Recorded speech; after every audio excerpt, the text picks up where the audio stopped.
नमस्कार, 4TV news देख रहे हैं आप और मैं हूं आपके साथ शिवम दुबे। 4TV न्यूज के खास कार्यक्रम देवभूमि उत्तराखंड में आप सबका स्वागत। बुलेटिन की शुरुआत करेंगे और सीधे रुख करेंगे खबरों की ओर, बड़ी खबर की ओर।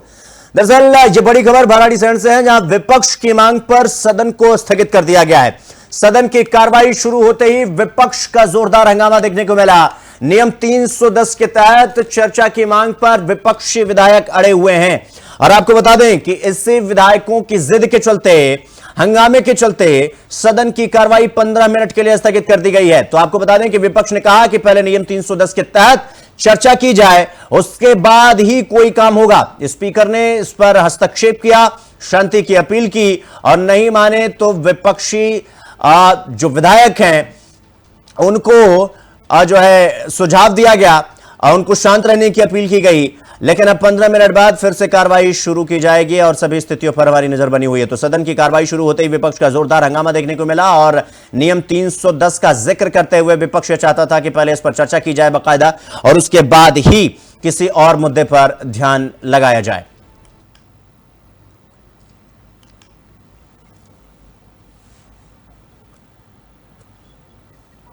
तो इस खबर पर हमारे साथ अजय पांडे, ब्यूरो चीफ उत्तराखंड, हमारे साथ जुड़ गए हैं। अजय जी, जिस तरीके से विधायकों का हंगामा देखने को मिल रहा है, बार बार स्पीकर के समझाने के बावजूद भी स्थिति वहां की अजीबोगरीब देखने को मिल रही है। जो तस्वीर लोगों के सामने आई है, वहां पर बोरिया बिस्तर लेकर विधायक लेटे पड़े हुए हैं।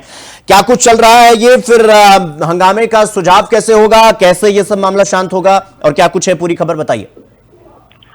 देखिए शिवम, जो विधानसभा की कार्यवाही होती है वो संसदीय परंपराओं और नियमों के तहत ही होती है जी। और ऐसे में सत्ता पक्ष के विधायक, विपक्ष के विधायक सदन के अंदर अपने सवाल लगाते हैं, सवाल पूछते हैं, तमाम विषयों को रखते हैं।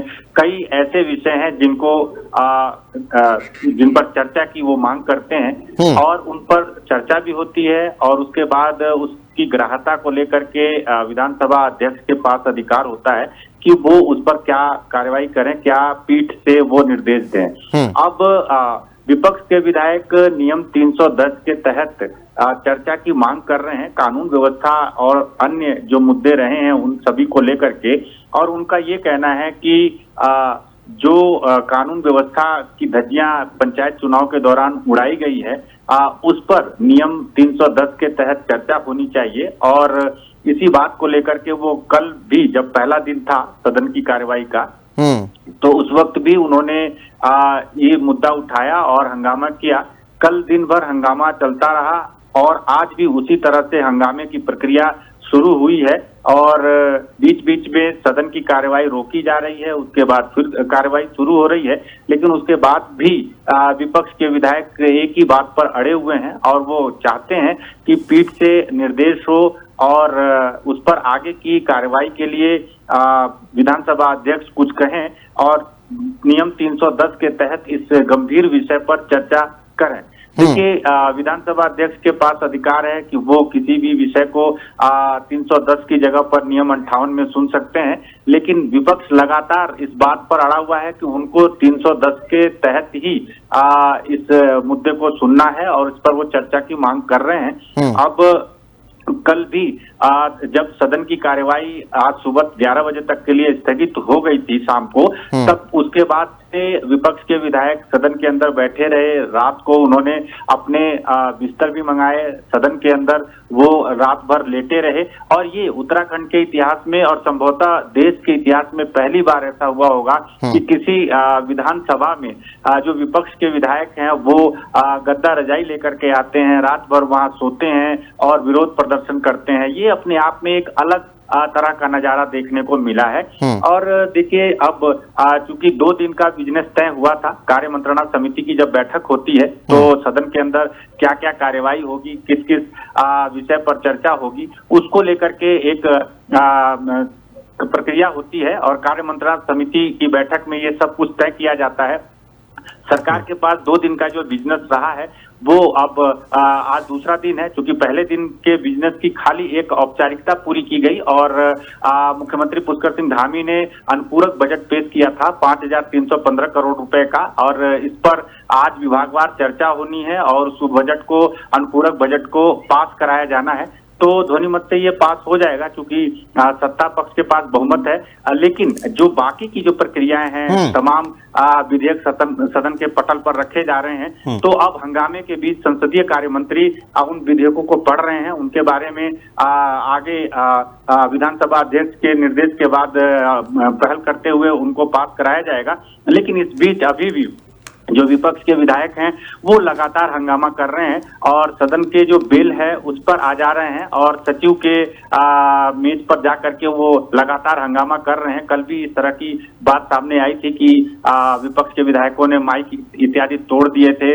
उसको लेकर के विधानसभा अध्यक्ष ने खासी नाराजगी भी जताई थी और उन्होंने ये कहा था कि ये संसदीय परंपरा और संसदीय आचरण के खिलाफ है। और आज भी उसी तरह से विपक्ष के विधायक जो हैं वो डटे हुए हैं, लगातार हंगामा कर रहे हैं और अपनी मांग पर वो कार्रवाई चाहते हैं। लेकिन नैनीताल में जब जिला पंचायत अध्यक्ष और उपाध्यक्ष का चुनाव हुआ था, उस दौरान कुछ सदस्यों के अपहरण को लेकर के मामला आया था और वो मामला न्यायालय में है। उस पर न्यायालय की ओर से आगे क्या कार्रवाई की जाएगी, उसी बात को लेकर के संसदीय कार्य मंत्री भी बयान दे रहे हैं। मुख्यमंत्री का भी ये कहना है कि जो भी वहां से निर्देश होगा उसके तहत कार्रवाई होगी। और मुख्यमंत्री ने विपक्ष की मांग को मानते हुए ये कहा है कि इस पर जांच बिठा दी गई है और जो लोग भी दोषी होंगे, जिनको लेकर के ये विपक्ष के विधायक मांग कर रहे हैं कि उन पर कार्रवाई की जाए, तो उस पर आगे की कार्रवाई की जाएगी। इस तरह का उन्होंने निर्देश दिया है। लेकिन उसके बावजूद भी विपक्ष के विधायक लगातार इस बात की मांग कर रहे हैं कि चूंकि ये विधानसभा है और सदन के अंदर उनकी बात सुनी जाएगी और यहाँ से एक दिशा निर्देश जारी होगा कि आगे की क्या कार्रवाई हो, किस तरह की प्रक्रिया के तहत जो लोग भी दोषी हैं, जिन्होंने नियम कानून का पालन नहीं किया है और कुल मिलाकर के जो यहाँ पर संसदीय परंपरा की जब बात हो रही है तो उसके तहत वो चाहते हैं कि वो अपनी बात रखें और सदन में सत्ता पक्ष और विपक्ष के विधायक अपनी अपनी बात रह करके इस विषय पर चर्चा करें, क्योंकि ये गंभीर विषय है। कानून व्यवस्था का जो मामला है ये काफी गंभीर मामला होता है। लेकिन जब चर्चा नहीं हो रही है और उसको दूसरे नियम के तहत भी नहीं सुना जा रहा है, तो ऐसे में विपक्ष के जो विधायक हैं वो लगातार आंदोलन करने में जुटे हुए हैं और सभी लोग एकजुट हैं। हाँ शिवम, एक बात और है कि यहाँ एक चीज देखने को जरूर मिली है कि विपक्ष के विधायक यानी कांग्रेस के जो विधायक हैं वो पहले अलग अलग राग अलापते थे विधानसभा के अंदर, नेता प्रतिपक्ष की भी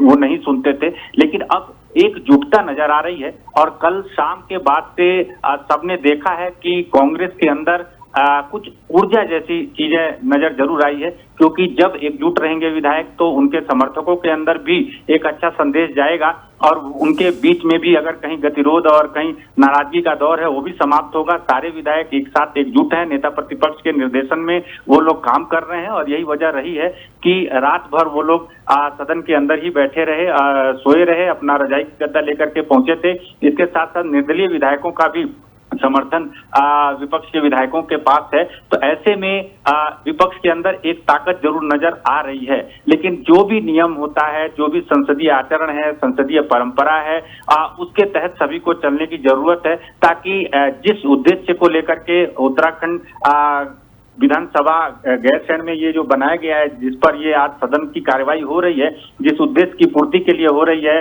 उस उद्देश्य की पूर्ति हो।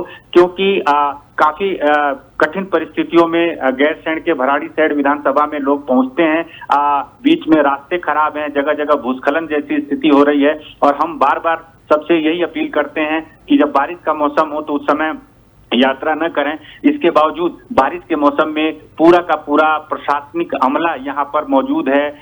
पत्रकार यहाँ पर विपरीत परिस्थितियों में आए हैं, वो भी यहाँ पर पल पल की खबर को कवर कर रहे हैं और कई सारी दिक्कत है। तमाम पुलिस फोर्स के लोग हैं, अधिकारी यहाँ पर मौजूद हैं और ऐसे में जब उनको ये पता चल रहा है कि सदन के अंदर हंगामा हो रहा है, कार्रवाई नहीं हो रही है, तो ये गहरा आघात लगने वाली बात है, दुख की बात है। क्योंकि सदन में जो कार्रवाई होती है, जब विधायक जिन विषयों को, मुद्दों को उठाते हैं, तो वो क्षेत्रीय विकास की अवधारणा को पूरा करने वाला होता है। कई ऐसे गंभीर विषय होते हैं जिस पर यहाँ से निर्देश जारी होते हैं और तुरंत उस पर कार्रवाई होती है।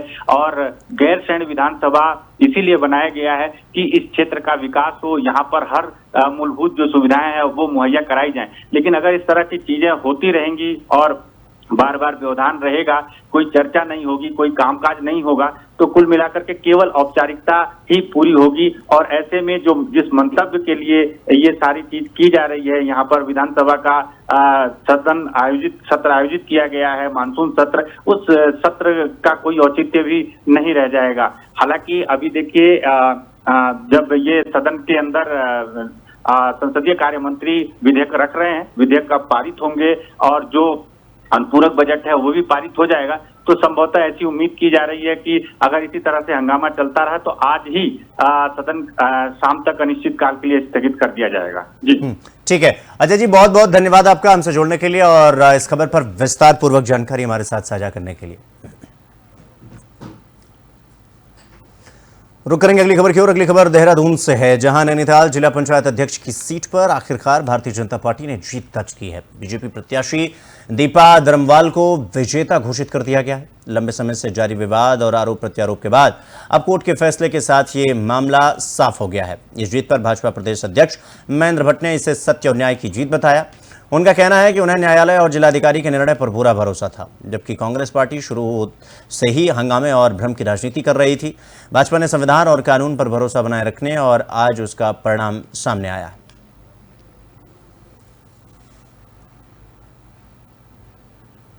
आज नैनीताल में भी हमको विजय प्राप्त हुई है। हमने न्यायालय का सम्मान किया, हमने राज्य निर्वाचन आयोग का सम्मान किया, हमने डिसीजन का इंतजार किया। और जिस प्रकार का माहौल कांग्रेस के लोगों द्वारा बनाया जा रहा था, मैं शुरू से इस बात को कहता था, कांग्रेस के लोग लोकतंत्र को प्रभावित करने का काम करते हैं। शांतिपूर्ण मतगणना हो जाए इसकी चिंता नहीं की, मतदान शांतिपूर्ण हो जाए इसकी चिंता नहीं की, केवल बवंडर मचाने का काम कांग्रेस द्वारा किया गया है। और आज ये जीत इस बात का संकेत है कि जीत सत्य की ही होती है। भारतीय जनता पार्टी ने आज 12 में से 11 स्थानों पर विजय प्राप्त किया। इस प्रचंड जीत के लिए मैं उत्तराखंड की जनता का आभार व्यक्त करता हूं और भारतीय जनता पार्टी कार्यकर्ताओं का भी आभार व्यक्त करता हूं। रुक करेंगे अगली खबर की ओर। ऋषिकेश से नशा तस्करी के खिलाफ बड़ी कार्रवाई सामने आई है, जहां त्रिवेणी घाट चौकी पुलिस ने नाव घाट पर चेकिंग के दौरान एक स्मैक तस्कर को गिरफ्तार किया।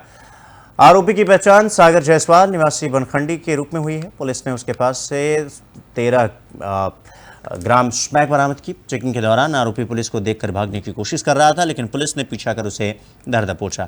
आरोपी के खिलाफ संबंधित धाराओं में मुकदमा दर्ज कर लिया गया है और कोर्ट के आदेश पर उसे जेल भेज दिया गया। जानकारी के मुताबिक आरोपी पहले भी नशा तस्करी के मामले में जेल जा चुका है। पुलिस ये जांच कर रही है कि वो स्मैक कहां से लाया था और उसकी सप्लाई किन जगहों पर करने वाला था। पुलिस की कार्रवाई से नशा कारोबारियों में हड़कंप मचा हुआ है।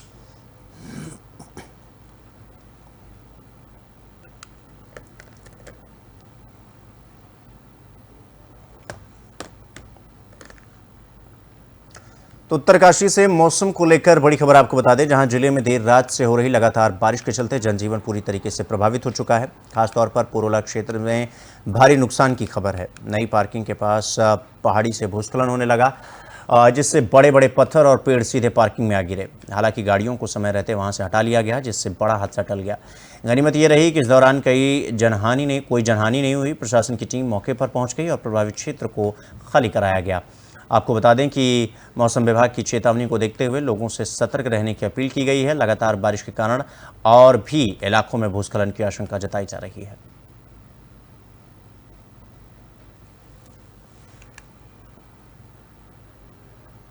तो ऋषिकेश से एक सकारात्मक और प्रेरणादायक खबर सामने आई, जहां केंद्र सरकार ने देश और विदेश में चल रही अपनी विभिन्न परियोजनाओं में कंपनी और ठेकेदारों के बीच होने वाले विवादों को तेजी से सुलझाने के लिए एक नई पहल की शुरुआत की है। इस पहल के तहत अनुभवी रिटायर अधिकारियों को जिम्मेदारी सौंपी गई है, ताकि ऐसे विवाद अदालतों में न जाएं और समय पर निपट जाएं। इसी क्रम में ऋषिकेश के गंगानगर निवासी मोहर मणि को ये अहम जिम्मेदारी दी गई कि वो हाल ही में नेपाल में THDC की 900 मेगावाट विद्युत परियोजना के विवाद को केवल 30 दिनों में सुलझाकर लौटे हैं। पूर्व में टिहरी डैम के हेड रह चुके मोहर मणि आज भी केंद्र सरकार की परियोजनाओं को मजबूती से संभाल रहे हैं। उनकी इस भूमिका को लेकर स्थानीय लोगों ने उनका सम्मान भी किया। मोहर मणि ने बताया कि वो हर विवाद को मौके पर ही सुलझाने की कोशिश कर रहे हैं।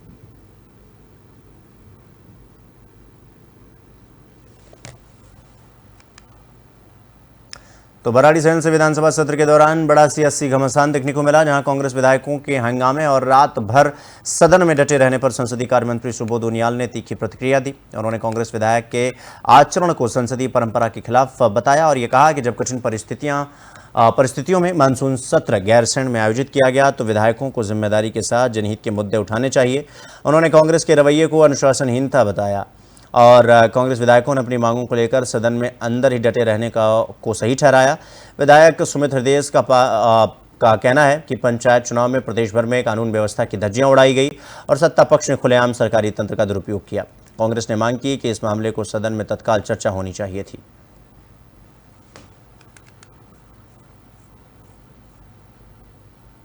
इनका बस चलता तो कंबल भी नहीं आने देते। जब हम लोग जब अपना कंबल वगैरह ला रहे थे तो वो भी नीचे गार्ड बना कर, तो हम लोगों ने जाके बोला इतना न्याय भी मत करो। और आवश्यकता इसलिए पड़ी, धरना इसलिए देना पड़ा क्योंकि कानून व्यवस्था जो लचर हो चुकी है, जिला हम हैं इसके चश्मदीद, हमारे सामने अपहरण हुआ, हमारे साथ धक्का मुक्की हुई। अरे नेता प्रतिपक्ष जी सम्मानित व्यक्ति हैं इस प्रदेश के, मुख्यमंत्री के बाद प्रोटोकॉल किसी की है तो उनकी है, उनके साथ धक्का मुक्की हुई, उसका संज्ञान नहीं ले रहे।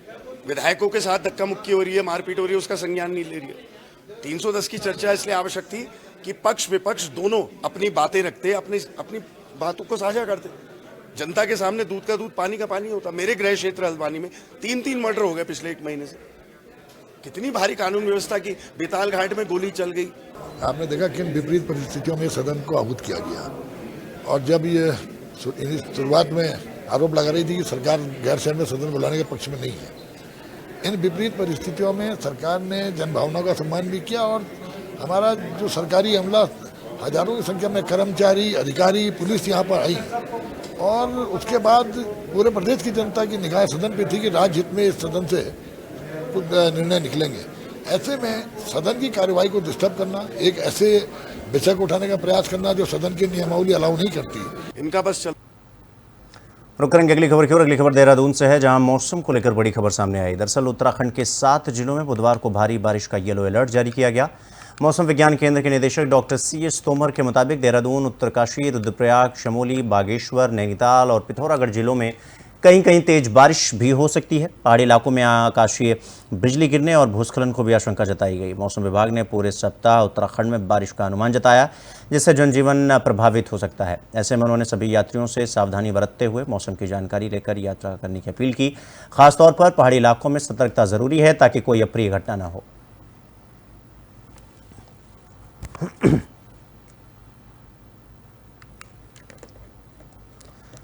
तो इस खबर पर हमारे साथ अजय पांडे, ब्यूरो चीफ उत्तराखंड के हमारे साथ जुड़ गए हैं। अजय जी, जिस तरीके से भूस्खलन और आकाशीय बिजली गिरने को लेकर मौसम विभाग चेता रहा है, क्या कुछ वहां की स्थिति है, क्या परिस्थिति है, क्या कुछ सावधानी रखी जा रही है? क्योंकि जिस हिसाब से मौसम विभाग बता रहा है, यानी कि कुछ ना कुछ तो खतरा मंडरा रहा है जरूर उत्तराखंड राज्य पर।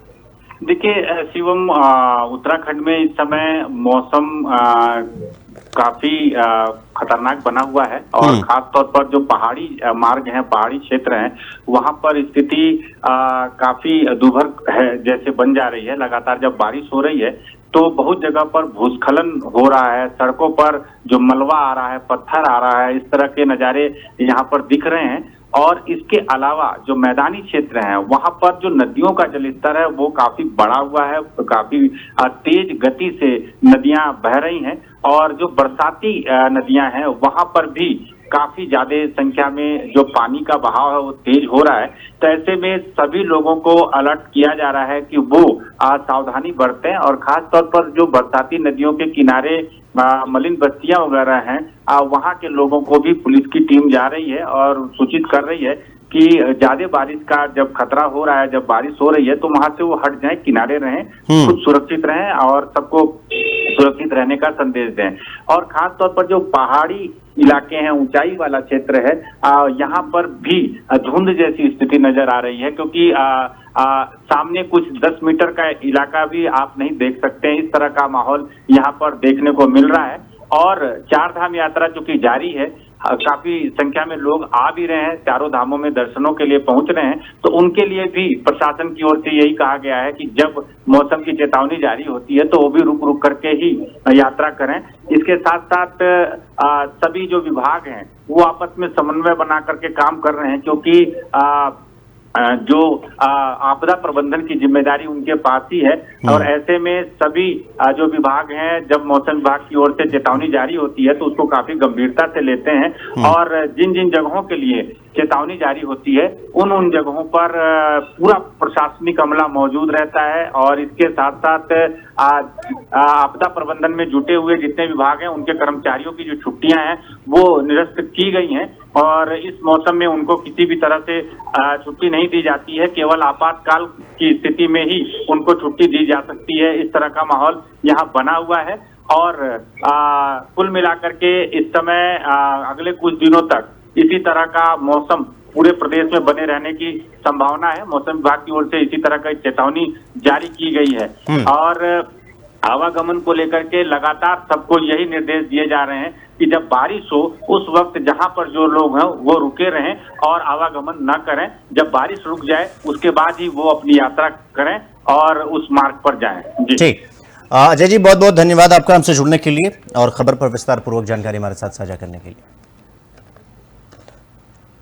अपडेट ये कि अभी हमने आज के जो ऑब्जर्वेशन आए कल के बारिश के, उसमें भी हमें जो है एक स्थान पे हमको उत्तरकाशी में बहुत भारी वर्षा का डाटा मिला है और 6 और 7-8 जगह पे और भी हमको भारी से अति भारी वर्षा का ये डाटा है।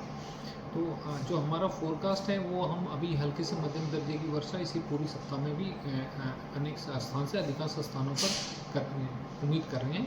उसमें अभी डे 2 डे 3 में हम जैसे 21 और 22 तारीख में तो हम कुमाऊं जिले में ज़्यादा उम्मीद कर रहे हैं, उस पर अधिकांश स्थानों पे बारिश होगी। और उसके बाद 23 तारीख से 25 तारीख के बीच में हम अधिकांश पूरे राज्य में ही अधिकांश स्थानों पर हम बारिश ज़्यादा उम्मीद कर रहे हैं। जबकि 26 तारीख को फिर थोड़ा सा इंटेंसिटी डिस्ट्रीब्यूशन थोड़ा सा कम हो जाएगा। जहाँ तक चेतावनी का अनुमान है उसमें हमारा अनुमान 23 और 24 तारीख में है, जिसमें कि हम पिथौरागढ़, बागेश्वर, देहरादून जिले में उम्मीद करें भारी से अति भारी वर्षा की 23 तारीख को। 24 तारीख को इसमें इन जिलों के साथ साथ में टिहरी में भी उम्मीद करें इसमें भारी वर्षा होने का अनुमान है। रुक करेंगे अगली खबर की ओर। अगली खबर देहरादून से है, जहां उत्तराखंड के राज्यपाल गुरमीत सिंह ने मिलिट्री डेंटल सेंटर में पूर्व सैनिकों और उनके परिवारों के लिए आयोजित निःशुल्क डेंटल कैंप का उद्घाटन किया। ये कैंप उत्तराखंड सबेरिया मुख्यालय के प्रयासों से संचालित हो रहा है और इसका उद्देश्य पूर्व सैनिकों को मौखिक स्वास्थ्य के प्रति जागरूक करना और आवश्यक दंत चिकित्सा सेवाएं प्रदान करना है। इस शिविर से करीब 500 पूर्व सैनिकों को उनके आश्रितों को लाभ मिलेगा। राज्यपाल ने इस पहल की सराहना करते हुए कहा कि ये हमारे वीर सैनिकों की भलाई को सुनिश्चित करने की दिशा में एक महत्वपूर्ण कदम है। उन्होंने गुणवत्तापूर्ण और सुलभ स्वास्थ्य सेवा देने की प्रतिबद्धता जताई।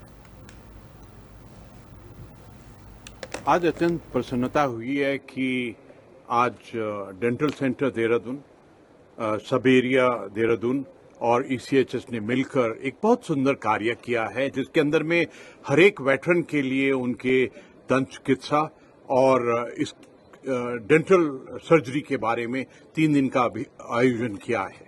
इस अभियान के अंदर में ऐसा लगता है कि 500 से 1000 तक जो हमारे वेटरन्स हैं उनकी जो भी डेंटल चैलेंजेस हैं उसकी they will take care of this challenge. मुझे बहुत खुशी हुई कि इस आयोजन के अंदर में बढ़ चढ़ कर हिस्सा लिया गया है और मैं सबको बताना चाहता हूं आर्मी डेंटल कोर का जो एक्सीलेंस है डेंटल केयर के अंदर में, डेंटल सर्जरी के अंदर में, जो टेक्निकली उनका स्टैंडर्ड है वो बहुत ऊंचा है। उनके पास में स्टेट ऑफ आर्ट इक्विपमेंट है और उन्होंने टेक्नोलॉजी को बहुत ही सुंदर तरीके से अडॉप्ट किया है और टॉप ऑफ द शेल्फ जो इक्विपमेंट है वो सब अवेलेबल है। आज अत्यंत बुलेटिन में फिलहाल अभी के लिए बस इतना ही, लेकिन देश और दुनिया की तमाम खबरों को देखने के लिए देखते रहिए 4TV न्यूज़। नमस्कार।